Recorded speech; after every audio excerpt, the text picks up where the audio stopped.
Howdy y'all, I'm Wayne from Dallas, Texas, and I react to all things UK. I'm reacting today to my second Tyneside Life video. I really enjoyed the first one. This one is called Jesmond Dene, the hidden heart of Newcastle you never truly knew. Now, I've fallen in love with the city of Newcastle. All you Geordies out there in the comments, such friendly folk. And I want to react to more of your area. I just found out as well about this place near me that shows football matches from your area. So I've been invited to go hang out there, and I just might do so. Let me know in the comments if you think I should. Now I got a couple other another Newcastle reaction on my channel. You can find that one and go and watch that. But like I said, I really have fallen in love with this area, and I might be falling in love with this Time Still Life channel that was suggested by a few folks. So I wanted to check this out and just find out a little bit more. It looks gorgeous. Seems like it has good nightlife. It looks like here might be some good nature areas, and so I'm really interested to do that. If you folks are new here, welcome to the channel. You can check out this video over on my channel, which will explain a little bit more about who I am and why I love the UK so much, kind of my story. But this is just looks like this is going to be a really good video just from the thumbnail. It looks like he's standing in front of a gorgeous waterfall, so I'm real anxious to get going on this, and let's take a look. I'm in Jesmond Dene, Newcastle's most unique and exotic area. It's like a jungle. In fact, you wouldn't even think you're in Newcastle. And I'm here today with me two dogs, Lily and Setu. That's why I'm carrying a fanny pack. And we're going to explore the whole of Jesmond Dene, or most of it, and unravel some of its mysteries. Jesmond Dene is a 3-kilometre long steep wooded valley located just a couple of miles northeast of Newcastle city centre, carved out by the Ouseburn River. Okay, I like these maps that explain because you know I don't know that city, how it's laid out. So this is like a natural area right there. That's very appealing for a city I would want to live in. The landscape is a mix of dense woodland, rocky crags and meandering pathways that follow the natural contours of the land. It's part of a larger green corridor that stretches from the town moor all the way to the River Tyne. The Dene is home to a wide variety of native and exotic trees, native wildlife from red squirrels and kingfishers to bats and badgers. Its microclimate and sheltered terrain make it unusually lush for an urban area, giving it that almost hidden, secretive quality. Historically, the name derives from the medieval term Jesus Mound, or Jesus Mond, referring to a possible site or shrine dedicated to the worship of Jesus. Jesmond Dene literally means the wooded valley at Jesmond. It was later shaped by 19th century Geordie industrialist and inventor Lord William Armstrong, famous for inventing modern artillery, shipbuilding at the Elsick Works on the Tyne, the Swing Bridge, the Armstrong gun, amongst other accomplishments. He landscaped much of the valley during the 1860s and later gifted it to the public of Newcastle in 1883.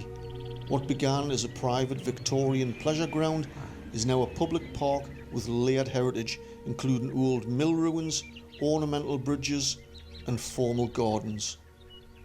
So where I'm stood now is probably what you would consider to be the northern tip of Jesmond Dene, and behind me here is a beautiful, massive building. It's called Jesmond Dene House. It's packed full of interesting history. But when was it built, why, and what's it for?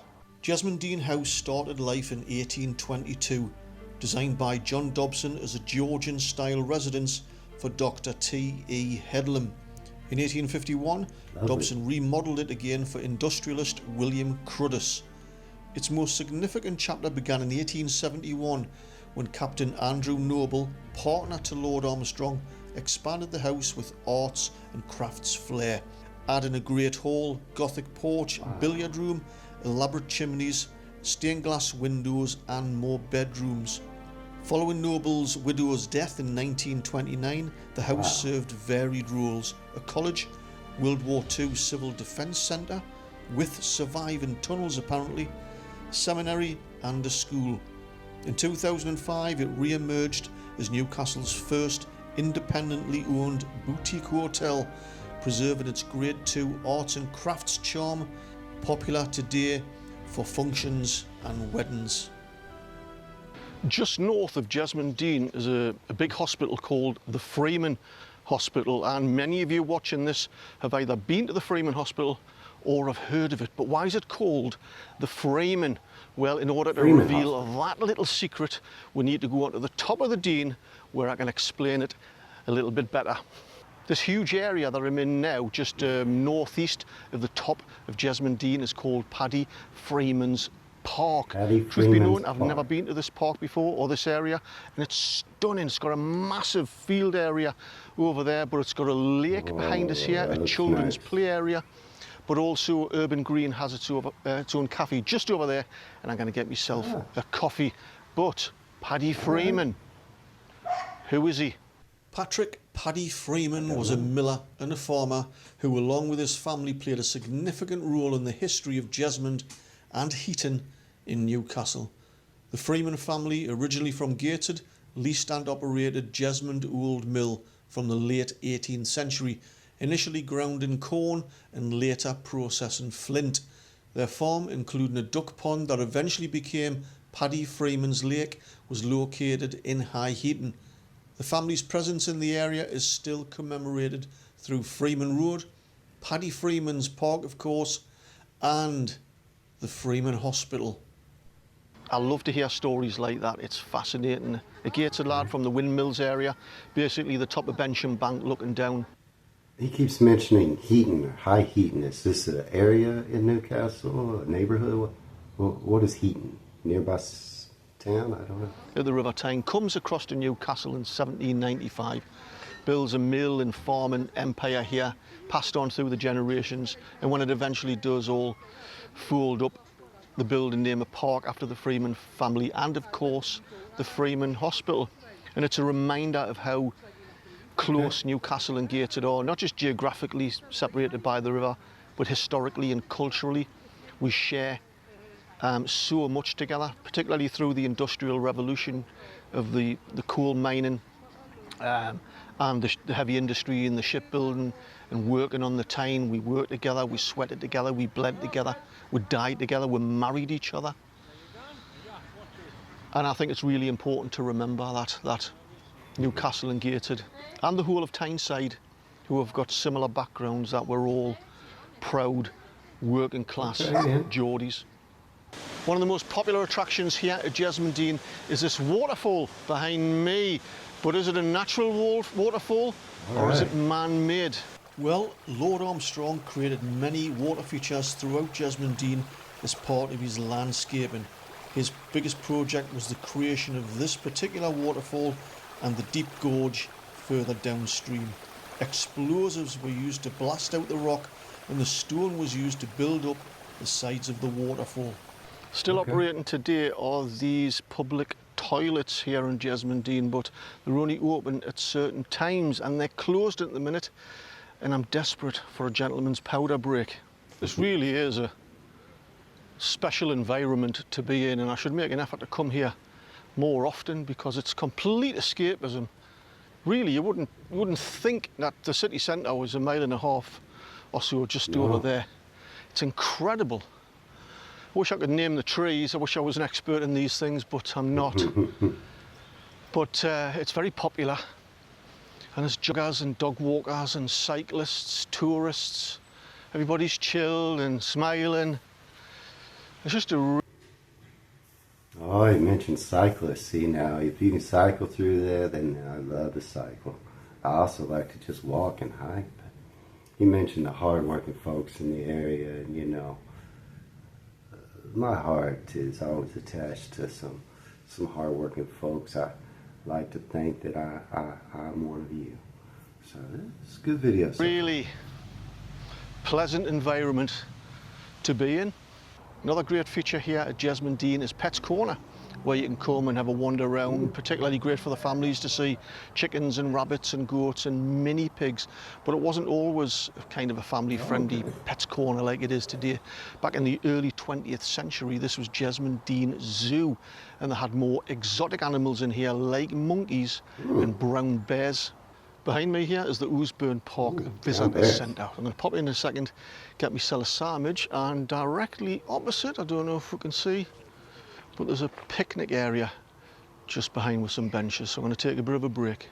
Right, just got myself a ham and peas pudding stotty, a bit on the small side, I have to say. A couple of sausages for the dogs and a couple of latte, which I'm really ready for. But what a fantastic setting this with the picnic benches.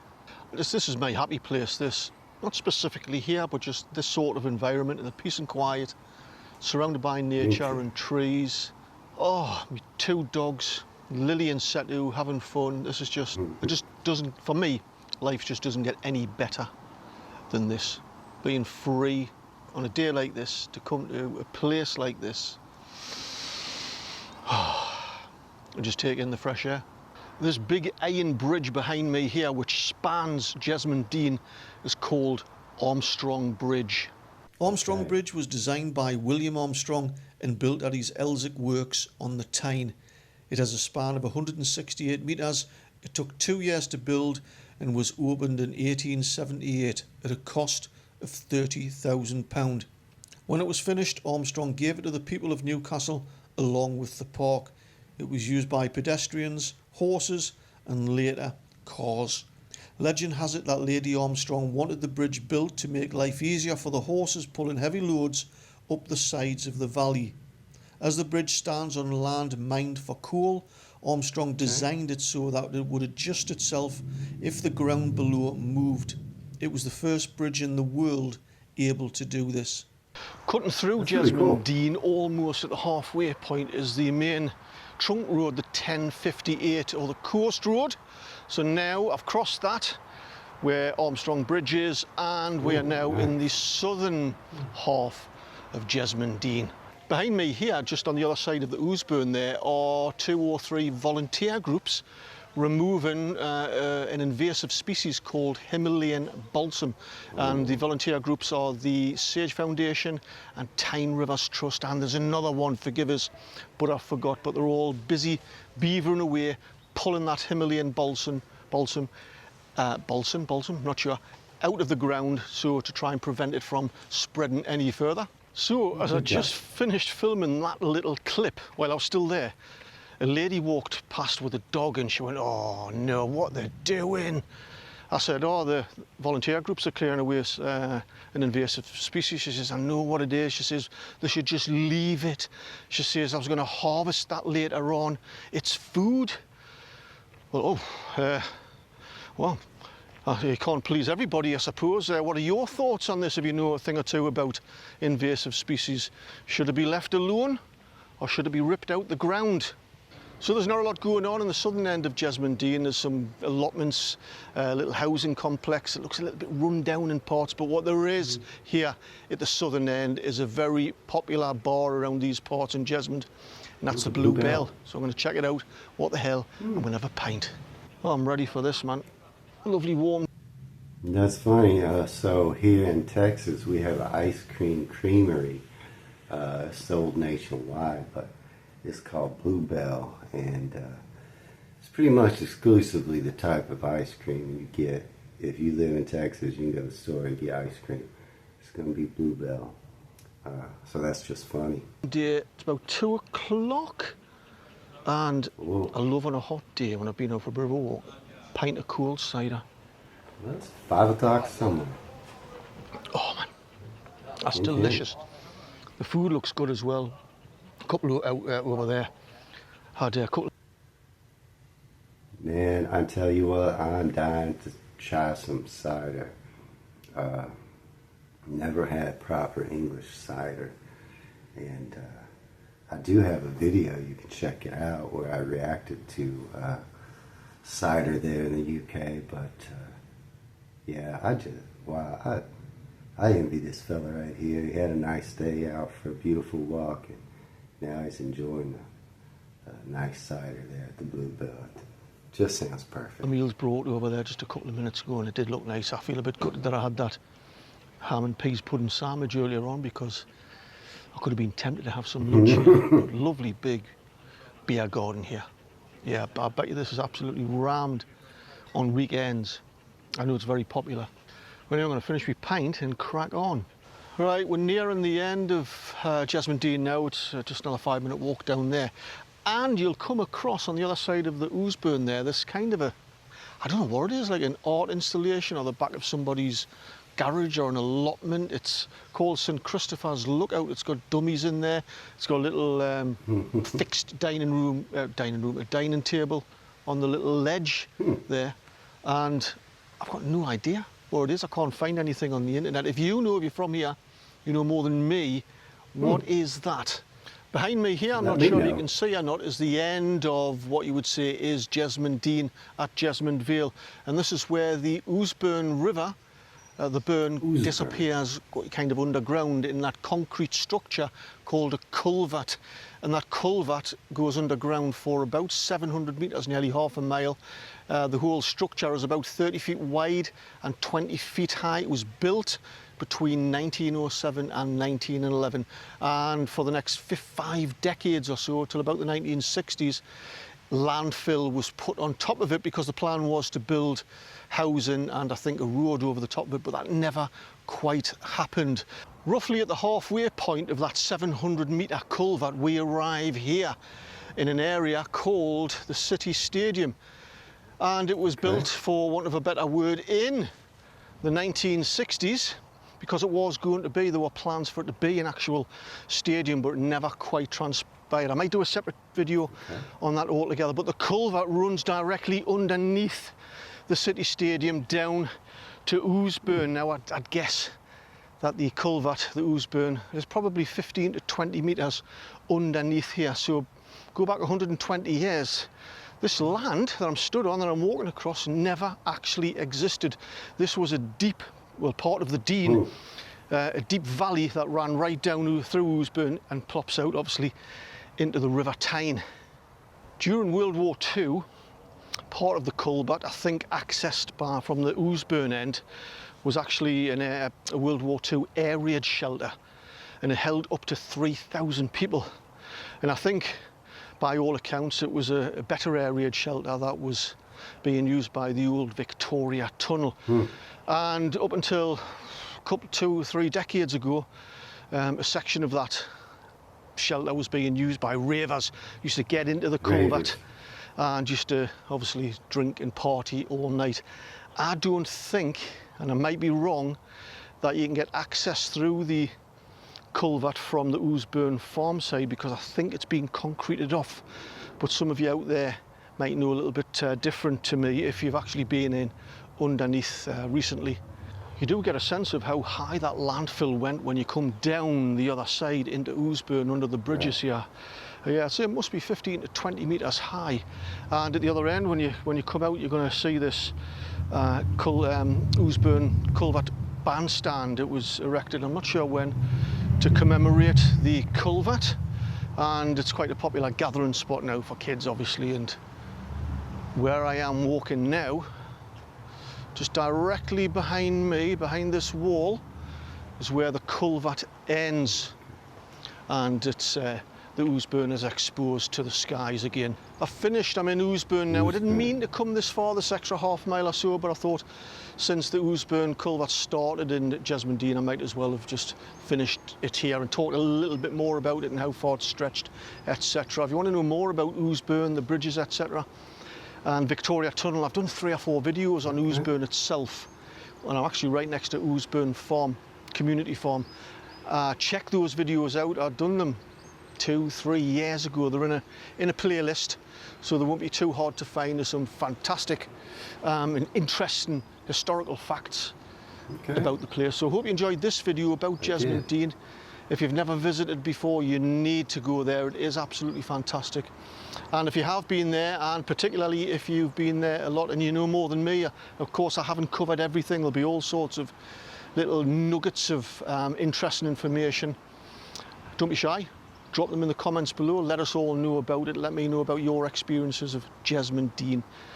And I look forward to reading them. So yes, I hope you found the video interesting. If you did, don't forget to give us a thumbs up. And if you want to see more videos like this, don't forget to smash that subscribe button and the bell, so you get a notification every time I release a new video. And for those of you who don't know, it's free.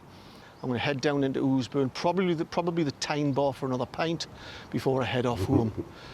I'll catch you later. All right, that's a great video there. Really enjoying his videos.